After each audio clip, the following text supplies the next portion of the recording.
everyone, and welcome to Victoria's Cantina. Today we're doing our very first ever live unboxing and review. And back in January, I threw up a poll and I asked if you guys would like to see a live review. And the resounding answer was yes, so that's why we're here today. And it looks like we have not very many people watching quite yet, so I'm going to give it a couple moments, see if more people kick on here. But yeah, if you're already watching, then that's what we're going to do. We're going to be unboxing and reviewing this Star Wars The Black Series Titanium Death Star. I don't know why they call it the Black Series. I mean, is it really the Black Series? I mean, I guess so, right? At least a name. And I mean, it says Titanium and Black Series. So, I mean, I guess I can see what they're doing. They're trying to incorporate the brand name across all of their products, which I guess is okay, but I don't know. I kind of associate the Black Series as being more of a thing with figures rather than things like this, like, you know, vehicles or little die-cast things, but whatever. If they want to call everything the Black Series, I don't really think it does that much for them, but maybe it diminishes what the Black Series is supposed to be. But yeah, so anyway, I guess let's go ahead and get to it. So I'm going to go ahead and unbox this thing. And since we are live, anything can happen. You might hear my dog bark. You might hear, who knows? You might hear a siren. You might hear traffic. You might hear kids. I have no idea, but maybe aliens will invade or something. We'll find out. But let's see if we can get this thing open. And I never buy these, by the way. I mean, this is the very first titanium vehicle that I've bought since Hasbro brought them back a couple years ago. But I saw this online. I was like, oh, it's the Death Star, so I really wanted to check it out. So it looks like we got this little cardboard insert thingy. And as always, it doesn't look like they made it easy to take it apart. So we'll go ahead and cut it.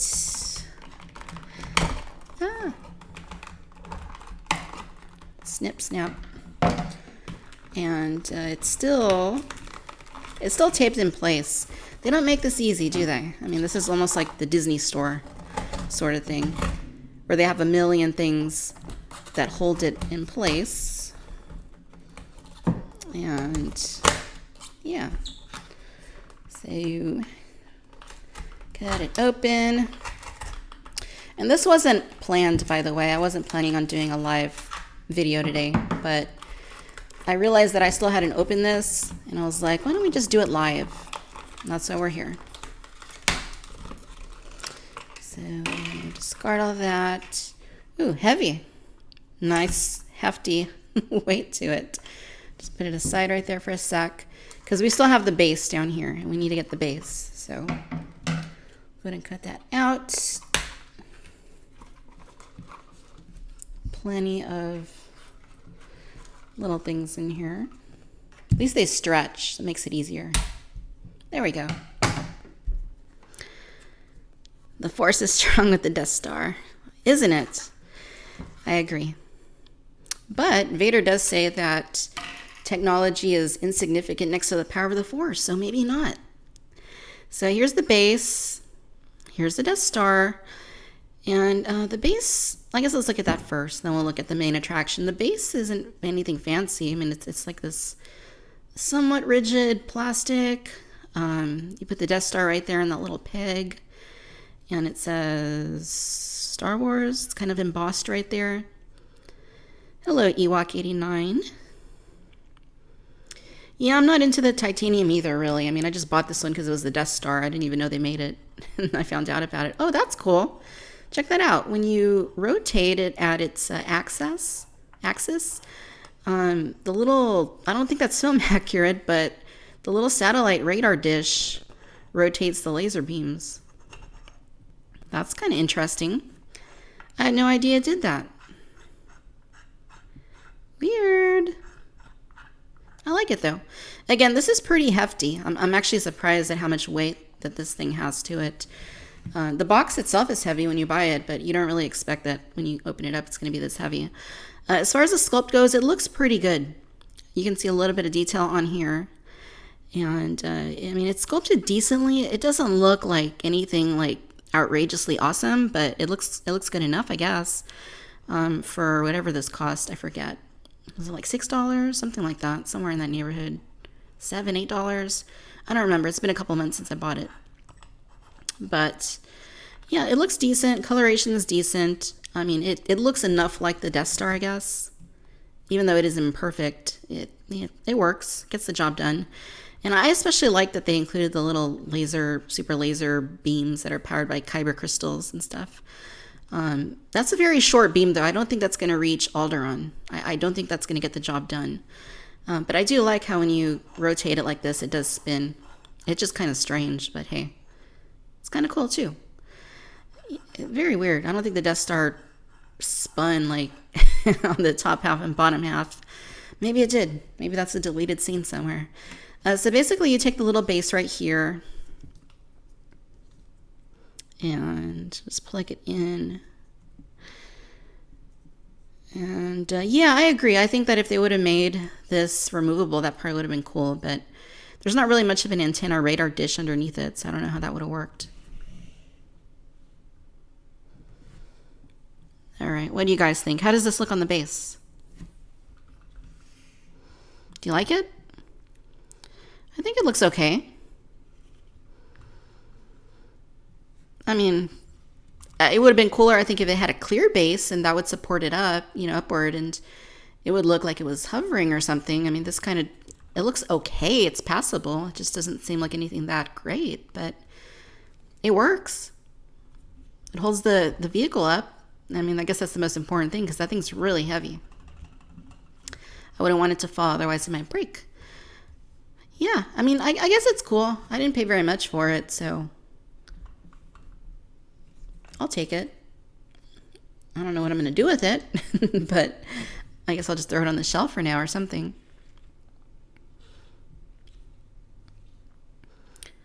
Hello. I'm trying to read your name. Jodum Dolls. I hope I got that right.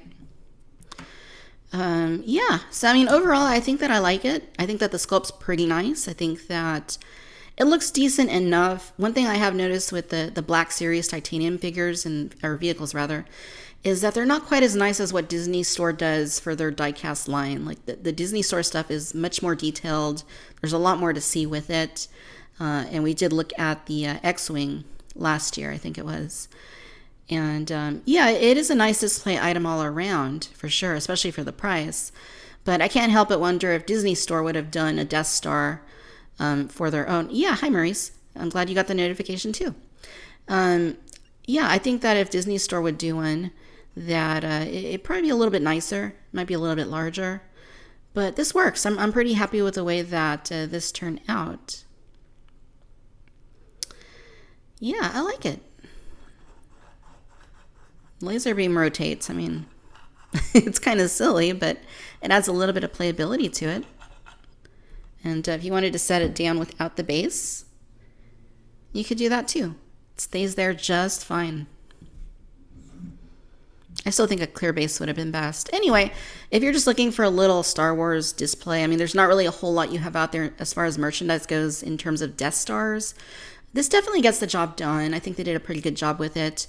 And again, especially for the price, it's pretty nice. So yeah, I'd say I recommend it to you. I don't have any of the other titanium vehicles, but yeah, I'm pretty happy with it. Just go ahead and plug it back into the base.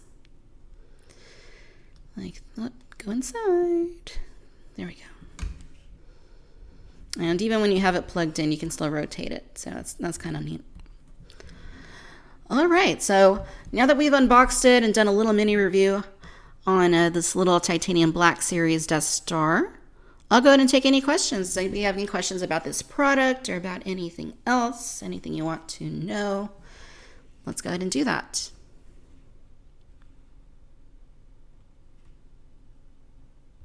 I think somebody asked about the Black, or not the Black Series, the Disney Store Elite Series. Are you referring to the 10-inch figures?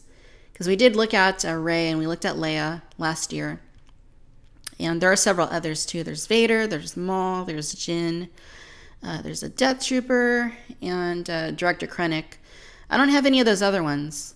But, or actually no, I have Leia, I have Rey, I have, or not Krennic, Vader, and Kylo Ren.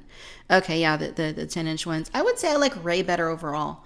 The Leia is pretty nice, but since I got that one, Hasbro did the 2.0 version of Princess Leia in the same outfit. I think that's a pretty nice figure. It's actually a really nice figure. It's one of their best human figures.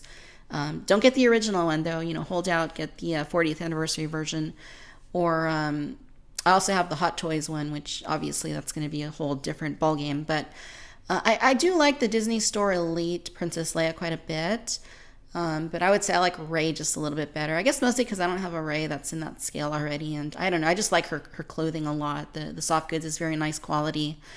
And I think she has it doesn't look like her a whole lot, but it's a passable likeness. And the accessories are pretty nice.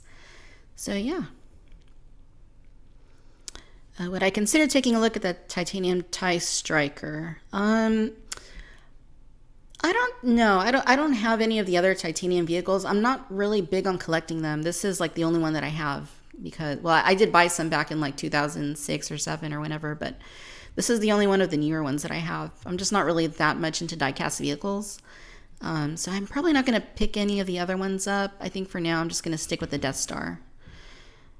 Yeah, you know what? I did see the U-Wing. I saw that one pretty recently, actually. I think at Target. Or Walmart, and it looked pretty nice. It looked pretty nice. But again, I'm more impressed with the Disney Store diecast. Swap out the Rogue One Stormtrooper and put it on the 3.75 Black Series. I haven't seen anyone do that. I don't know if the pegs on the necks are going to be the same exact size. It's possible they're different and you're not going to be able to fit one on the other. But if somebody else has done that, I'd really like to see it. If you know of anyone that's done it, have them, share a photo with me on Twitter or something, and or link me to a video, because I'd like to see that. I mean, I think it would look pretty cool. I really think Hasbro needs to update that Stormtrooper though, because it's been a while. It's been a while, and the Rogue One figure has an excellent helmet sculpt on it, no doubt. So I'd really like to see that. I'd like to see them update the Black Series 3 3/4 inch Stormtrooper. Needs to happen. I mean, it's a good figure, but needs to happen either way. Anything else?